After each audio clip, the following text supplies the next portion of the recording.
bienvenue sur ce plateau Muriel Restiguier. Bonsoir à vous. Bonsoir. Vous êtes députée La France Insoumise de l'Hérault et vous avez donc décidé de créer une commission d'enquête sur la lutte contre les groupuscules d'extrême droite.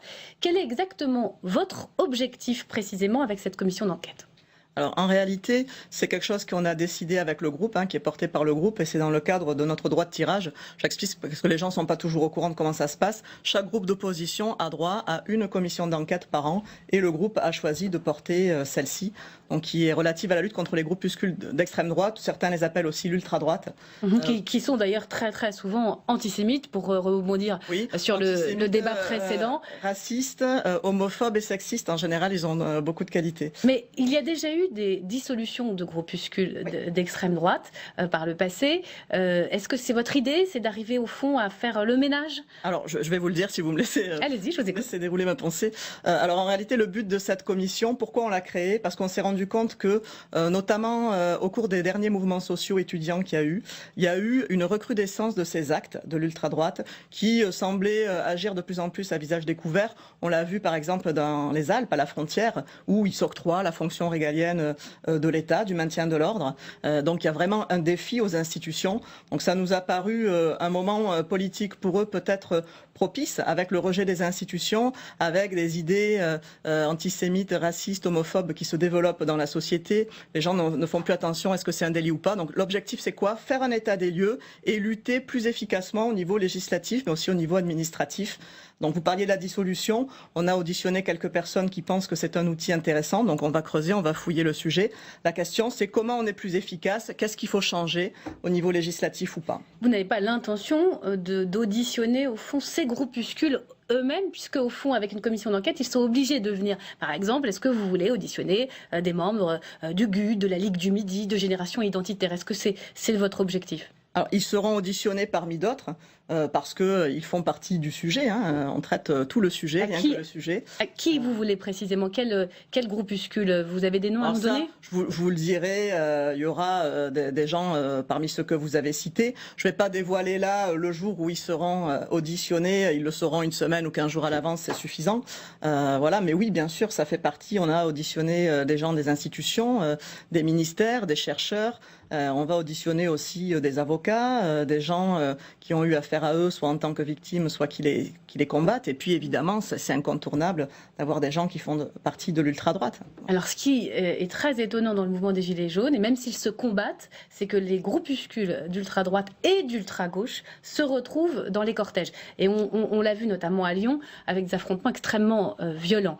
Il y a des membres de cette commission d'enquête qui ne sont pas de la France Insoumise, mais qui sont de la majorité, qui veulent, au fond, auditionner également des membres de l'ultra-gauche et des spécialistes de l'ultra-gauche. Pourquoi, au fond, vous n'avez pas accepté d'élargir cette commission d'enquête à l'ultra-gauche ? C'est le sujet de notre commission d'enquête, donc si ça dérange personne, on l'a choisi comme on l'entendait. Et plus sérieusement, parce que c'est quand même un sujet sérieux, là on a auditionné quand même des gens, si on prend par exemple quelqu'un comme Jean-Yves Camus, quelqu'un comme Nicolas Legout, qui est chercheur à Sciences Po, tous spécialistes de l'extrême droite. François, qui nous ont confirmé qu'il n'y avait pas en réalité, on ne peut pas confondre les idéologies. Il n'y a pas de convergence et il n'y a pas de terreau commun à l'ultra-droite et à l'ultra-gauche. Alors moi, je condamne toutes les formes de violence et libre à ceux qui veulent faire une commission d'enquête sur l'ultra-gauche de l'affaire.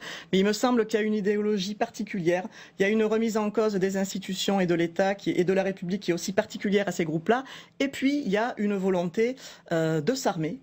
Et vraiment de prendre le pouvoir. Il y a des camps d'été qui sont organisés. Vous avez... Mais vous pensez à quel groupe précisément ? Il y a par exemple des groupes comme vous avez Bastion Social, vous avez Génération Identitaire, vous avez plein de groupes comme ça, vous avez le GUD et vous avez des camps d'été qui sont organisés où certains de ces militants participent et vous avez des sites, si vous prenez par exemple comme Démocratie Participative qui a été fermé récemment, mais ils ont eu du mal à le faire fermer, ce sont des sites qui rouvrent très vite, il y a une volonté, ils croient vraiment qu'on est dans une situation de guerre civile et donc il y a une volonté de passer au combat, de passer à l'action et de s'armer. Ils se croient en danger, envahis. Voilà. Et ça, c'est un danger qu'il ne faut pas sous-estimer. Alors, il y a eu une proposition que vous avez faite, c'était d'auditionner Marine Le Pen et Marion Maréchal Le Pen, si j'ai bien lu la presse. Et puis finalement, ça ne sera plus le cas. Remercie, expliquez-nous ce qui s'est passé. Je vous remercie de me donner l'occasion de m'expliquer sur ce sujet. En réalité, ce qui s'est passé, c'est que nous avions fait une liste, qui était une liste un peu à l'après-vert, une liste du début, que nous avions donnée aux membres de la commission pour l'enrichir, pour leur avis, etc.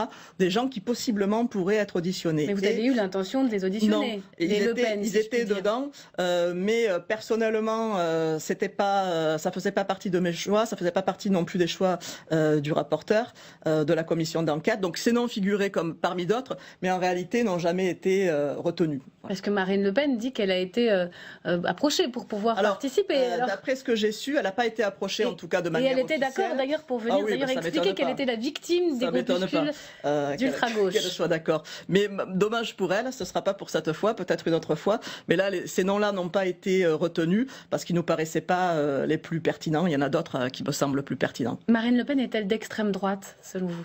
Ah oui, elle est d'extrême droite, oui. Elle récuse ce terme. Elle dit qu'elle a justement fait le ménage à l'intérieur du Rassemblement national de tout ce qui ressemblait à l'extrême droite. Il ne faut pas confondre l'extrême et ses groupuscules et l'ultra-droite. Effectivement, elle a officiellement, ils ont fait le ménage en disant tout ce qui est l'ultra-droite, tout ce qui est groupuscule d'extrême droite, on n'en veut plus. Voilà. Mais ça, j'ai envie de dire, ça les regarde. Moi, je me bats pour d'autres idées. Mon combat est ailleurs. Mais stratégiquement, elle affirme, et c'est la ligne du parti. Pour vous, il y a encore des passerelles. La frontière est poreuse entre ces groupuscules d'ultra-droite et le Rassemblement national? En tout cas, la passerelle est possible et logique. Il y a des militants qui vont et viennent. Mais ça, j'ai envie de dire, c'est leur problème à eux. Moi, je suis dans un autre combat. Moi, je combats ces idées-là, donc je ne vais pas leur donner... Mais on va suivre vos travaux attentivement. Quand est-ce que vous rendez votre rapport? Alors, le rapport sera officiel le 11 juin. Merci beaucoup. Merci à vous.